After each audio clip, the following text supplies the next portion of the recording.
What's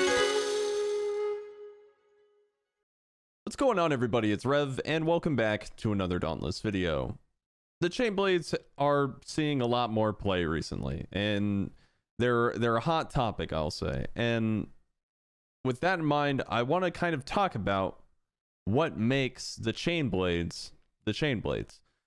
And so, much like my sword video, I'm going to be going over breaking down sort of a meta build and what makes it tick, and how does it cohesively blend all together to get the damage that the Chainblades can produce and still have the evasive properties that they've been pretty much dominant with the entire existence of Dauntless. So let's get right into it. It's no real surprise that the weapon of choice is going to be the Inferno's Fangs. Now, before I even click on this, there are going to be people that say, oh, Riftstalker's weapons are way better. For the top, 5% of players, I think that will probably be true. It's not going to be true all of the time, but I think for everybody's sake, for the people that are watching this video, I think that it's safe to say that 9 times out of 10, the Inferno's Fangs are going to be a more consistent experience throughout, any hunt. And so that's kind of why I'm going with Inferno's Fangs here. We could go into the Riftstalker stuff, but I'm just going to go over the Hellion weapons because they actually work very cohesively together. And so let's get right into it. We have +3 overpower on the Inferno's Fangs. Overpower is just a meta cell. It's dominant. It's what the entire meta is almost entirely about, and is very, very strong. Discipline is a trial cell that allows us to enable things like Wild Frenzy, Rage, and also the Frenzy Tonic, which is going to be your primary source, or one of the primary sources of attack speed in a build like this.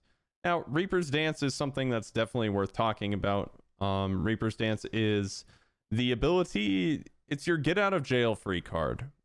And this is kind of what makes the Chainblades is not necessarily the damage it produces, but the speed and the ability to dodge without consuming stamina.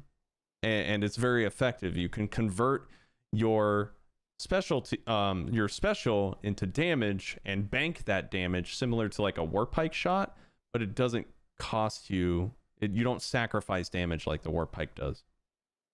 You evade, which is something that you're already doing. Every single weapon needs to dodge, right? And so you're rocking Reaper's Dance, and then you're also dodging, you're doing the thing that you're already doing, and then building a stack of damage that you can spend when it is opportune.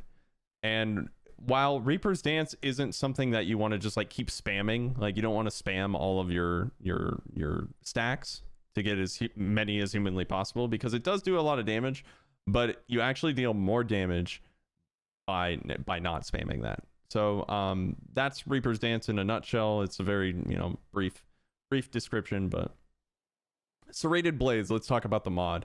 Now, Serrated Blades and the Hellion's unique effect are very, very interesting, because I believe that Swinging Blades, which is the LLR combo, is 6 hits, and I believe it's 4 hits to get into. So if all of your hits connect with Swinging Blades, you will get the extra 250 damage. And this is like your primary combo, Swinging Blades, because just the damage output as well as the unique effect going off. Serrated Blades adds the cherry on top with the extra crits, 100% crit chance on your next Swinging Blade combo. I believe it's a 5% chance. And so all of those things, 100, like you get the unique effect crit, and then you get all 10 of those hits rapid fire. I guess the Swinging Blades will be the 100% crit portion. So 6 of the 10 hits get 100% crit, which is very, very nice. That's the weapon. Let's go over the armor and just kind of go over all the different cells and what our cell choices are. I actually have the wrong tonic here, so that's kind of embarrassing. The cell that is of no surprise, great for party play, and also one of the best attack speed steroids in the game. This cell has taken over etheric attunement and has superiority over pretty much every utility cell in the game, giving you an additional, I believe, 15% attack speed to all slayers for 10 seconds. Very, very strong. Just a source of attack speed.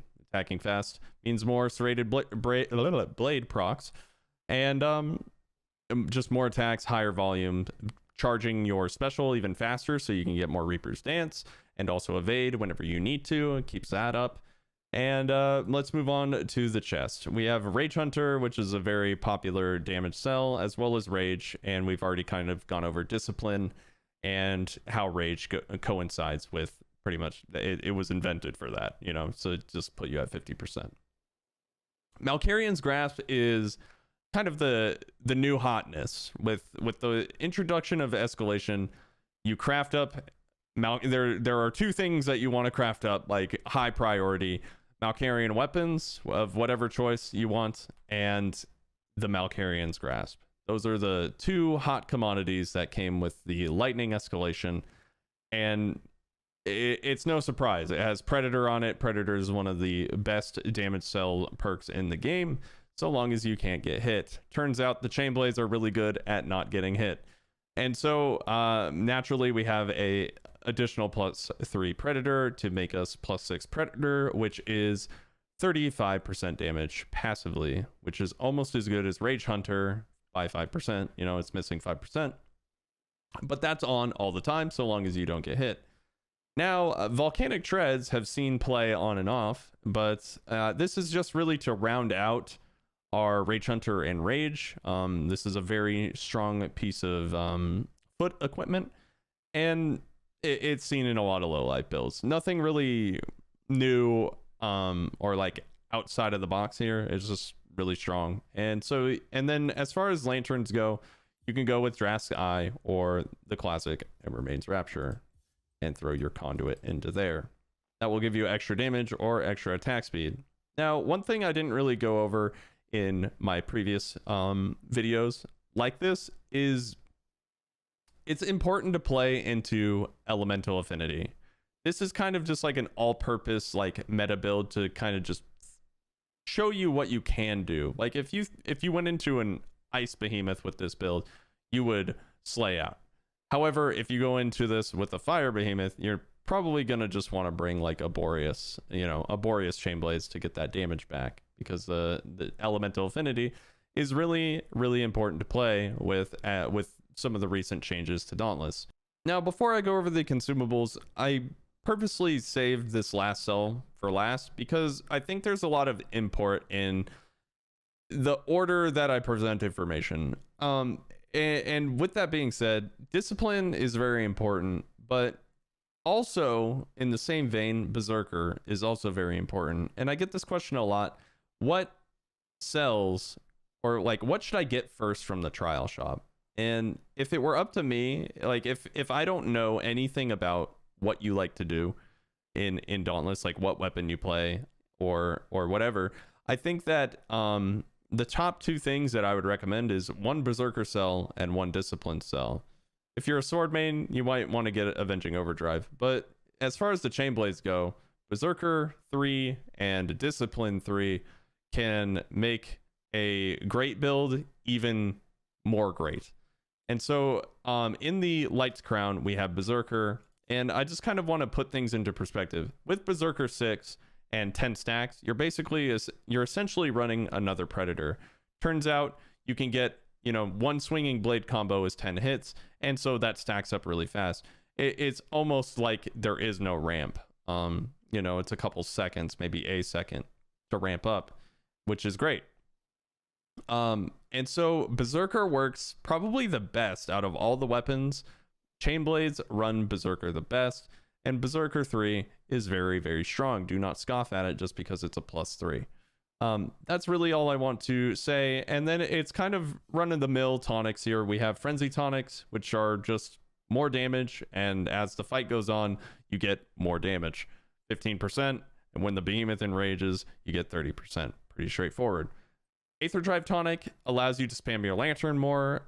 You want to be learning to use your lantern effectively. and kind of just, you know, with the amount of damage that you're outputting on the Chainblades, you're going to be spamming it a lot, whether you're using Embermane or Drask or Pangar or whatever lantern you choose, you're going to be spamming. And then Blitz Tonic, kind of the holy grail of the current meta for consumables.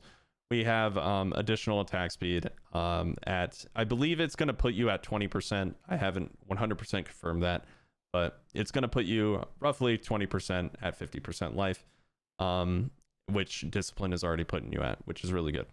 That covers just about everything I want to talk about. Hopefully it made sense. If you have any questions, feel free to leave them in the comment section down below. I'll be happy to answer them. I go through my comments quite frequently, and I try to respond to them as quickly as possible, but sometimes it takes me a little bit of time. So bear with me. If you want to support the channel, you can subscribe, use creator code RevvyRad, and come check out the stream on Twitch. I stream 4 days a week on Twitch, and then I also stream 1 day a week, which is Sunday, on YouTube. Feel free to check those out whenever I'm live.